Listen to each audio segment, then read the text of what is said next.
It is a singular honor for us to be part of the celebrations here this evening. Truly humbled by this special occasion. But I think that it is important that we understand the context within which this celebration is taking place.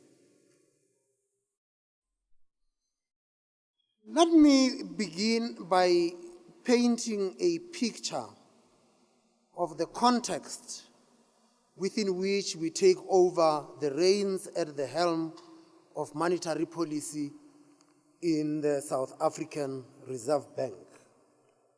So you know that I didn't make these things up. We're taking the helm at a time when the outlook for global economic growth is mixed. With US economic growth strengthening and creating jobs, albeit the contribution to rising employment outcomes is partly due to an observed decrease in labor participation rates as a result of discouraged work seekers. Given the sheer size of the US economy, estimated roughly to be 25% of the global economy, we know that a growing US economy is good for the global economy and in turn is good for the South African economy. The environment is not a pretty one. In Europe, the shining light is the UK economy. Unfortunately, being the only robustly growing part of Europe, given the continuing lackluster performance in the Eurozone in terms of growth. Japan continues its significant attempts at reinflating that economy with no success. In fact, registering negative growth of 0.4% in the third quarter of the year. This has prompted the postponement of the proposed increases in value-added taxes in that country in an attempt to protect consumption expenditure. The synchronized downturn in emerging market economies is something of a puzzle. More concerning is that it is happening despite relatively favorable terms of trade for most of oil-importing emerging market economies and still a benign financing environment despite last year's taper tantrum.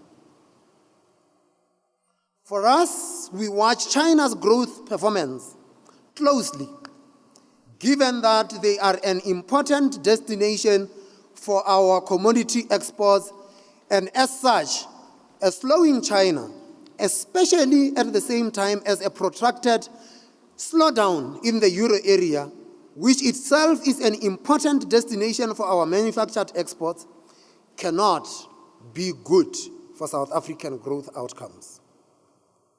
US monetary policy normalization is also another area of focus for central banks around the world. The US Fed has ceased its purchase of additional US Treasury bonds, with proceeds of maturing paper being reinvested. In terms of normalizing interest rates, it is now a matter of when in 2015 rather than whether policy will normalize in the United States of America. Given the close correlation of domestic financial markets with US markets and our reliance on portfolio inflows to finance our current account deficit, it is generally expected that the normalization of US monetary policy will result in the repricing of South African financial assets. What is not clear, though, is the extent to which this repricing has already taken place and thus reflected in the prices that we see in South African financial assets. It is our view, however, that U.S. policymakers will commence with monetary policy normalization once they are confident of the strength of the U.S. recovery. It has been a challenging year for South Africa's economic growth outcomes. It is common cause that we have revised our growth outlook to 1.4% for 2014, with growth picking up and rising to about 2.5% in 2015. Hardly adequate to make a dent on the benign employment situation that we face. In addition to the disappointing growth of our trading partners, we have had our very own domestic challenges. The protracted strikes in mining and in the metal sector and constraints in electricity supply, which served to significantly slow down the pace of growth in this economy. The falling oil price and benign food prices served to improve our inflation outlook. Inflation is not expected to is now expected to return to within the target at 5.9% by the fourth quarter of 2014 and to average 5.3% in 2015. We remain in a gradual tightening cycle. However, the point is that there is only so much that monetary policy alone can achieve. Fortunately, our policymakers and economic sectors alike have a clear understanding of our binding constraints and what needs to be done to decisively improve our economic prospects. Moreover, South Africa now has a long-term vision and a plan in the National Development Plan. The task which remains for all of us now is not to be engaged in protracted debates about this or that defect in the National Development Plan. The task is a singular one. Let us implement the NDP.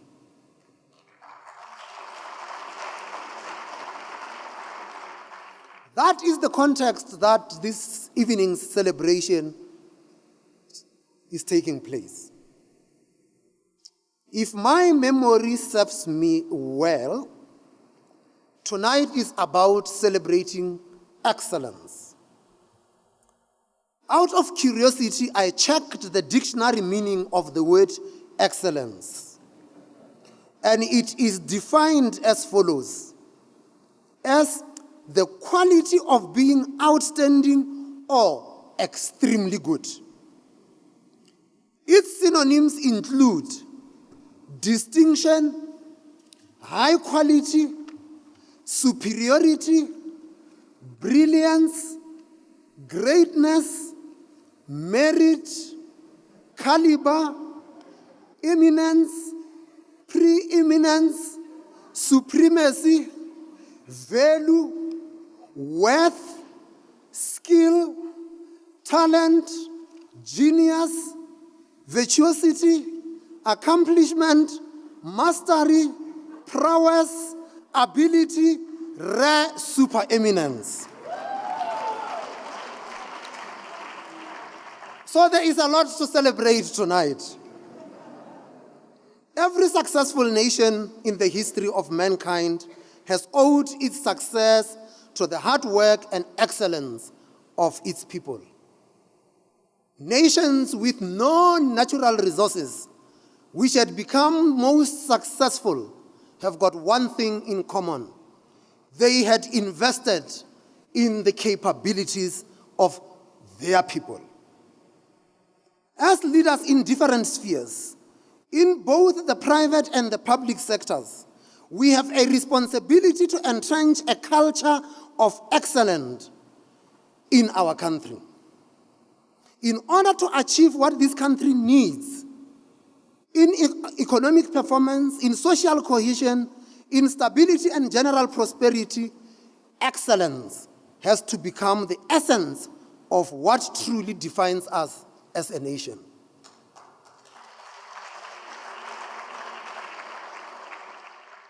The young people who look up to us have to know and trust without a doubt that excellence, hard work, and exceptional performance are necessary and sufficient preconditions for success. Fellow South Africans, let the impression not be created that anything else apart from hard work and excellence can lead us to success. Fortuitously, tomorrow we commemorate the passing of the great South African statesman, the founding father of this nation, Utata Nelson Rolihlahla Mandela. Through his exceptional intellect, foresight, and excellence, this nation was born. He would have expected nothing less than true excellence among South Africans as we go about delivering our various mandates. In the respective institutions, we have the privilege of serving these nations. But in serving these nations, let us understand that the institutions of our democracy matter, and quality institutions of our democracy matter even more. Importantly, as leaders, we also have the responsibility of ensuring that the organization we lead continue after us and perform even better, even in our absence. This, for me, is the test of leadership.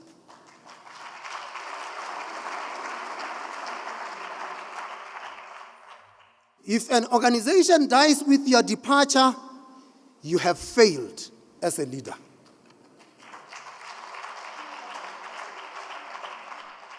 I was not going to say this, but since you started it with that DVD, I am standing here tonight and I can say I am proud that all the positions I have held in the past 20 years, I have always been succeeded by an excellent black person.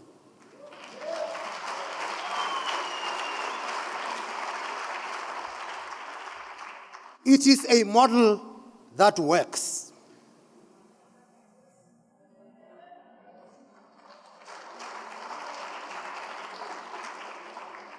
And tonight, as you had people paying their tributes, lots of people in that DVD have something to do with the Treasury now or sometime in the past. I am no exception. And I'm saying I had had the privilege, and today, as I stand here before you, I look back with pride, and I know that behind in the National Treasury, where I cut my economic policy teeth, I have left an institution that is not just a pride of South Africans. Since 2006, the National Treasury has consistently been rated in the top 3 as one of the finest treasuries in the world.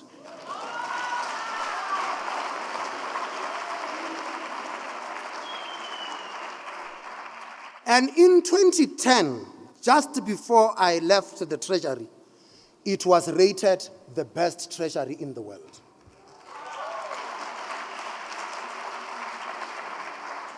I am not making these things up. These ratings came out of the Open Budget Initiative in Washington.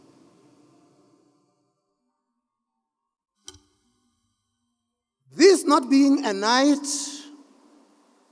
of long speeches, I should be drawing my remarks to the conclusion. And I want to thank the organizers of the function for going through the trouble of celebrating my appointment as the 10th governor of the South African Reserve Bank. I thank you very much for attending.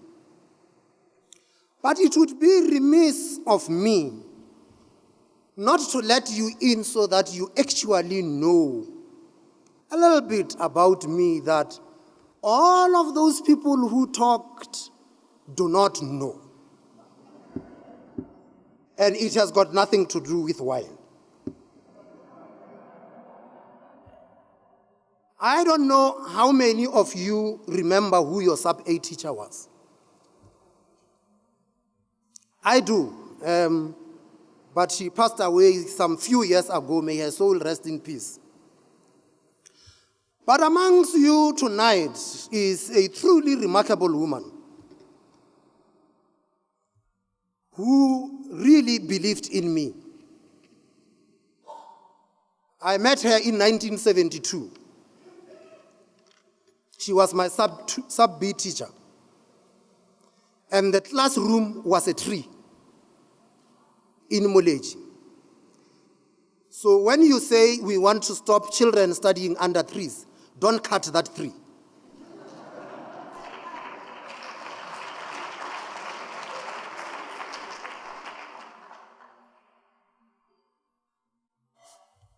I started school a year earlier than I was supposed to, because there was no creche in the village.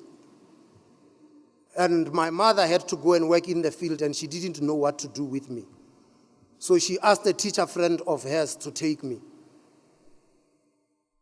And somehow I happened to be interested in what she was doing in class. And she decided that I must proceed with school. So in Sub-B, I met this remarkable old lady who is amongst you tonight.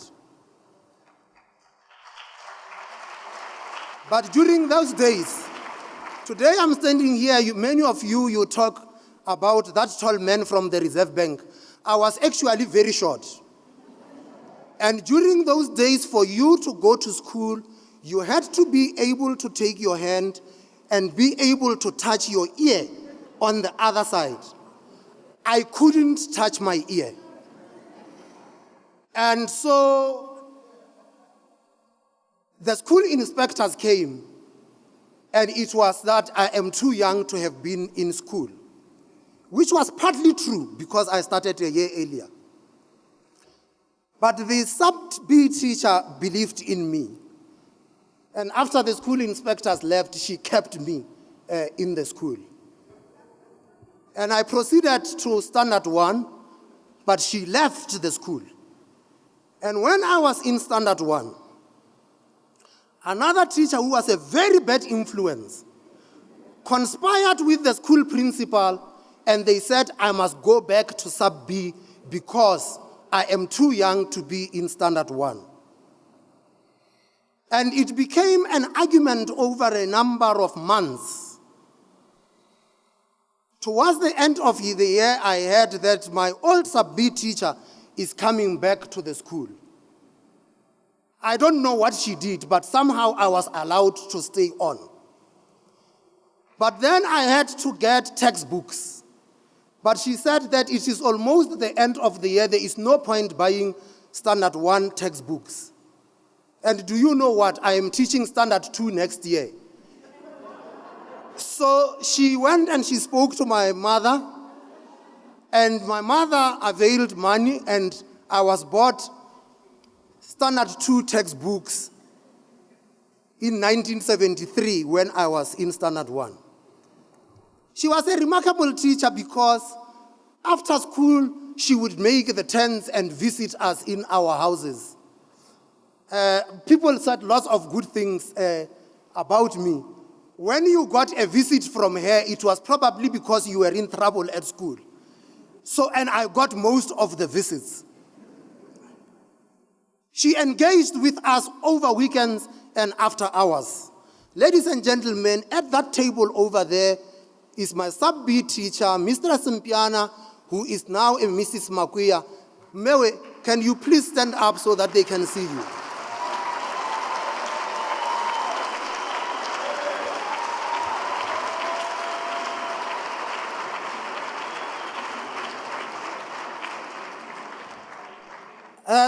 That was the caliber of the teacher I had. I'm afraid your kids might now be a little bit too old. They will not have the benefit of going through those hands. It's usually said that behind every successful man, there is a hard-working woman, but it's not that one, it's the other short one at that table there.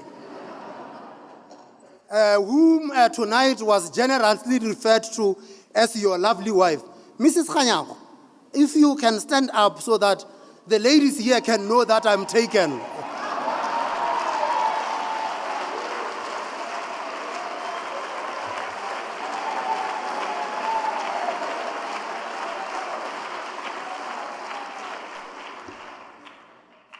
This wife of mine is remarkable because she is also very honest, you see. That's why she could release me to go and study in London and stayed behind here and just hoped that I must come back with some qualification. It was an investment worth making, and it looks like it is paying dividends. She has been with me, and I know many of you ladies, you are standing right behind your husbands. Unfortunately, she has not been standing behind me. She had always been right beside me. Thank you, Todi. Love you, and good night.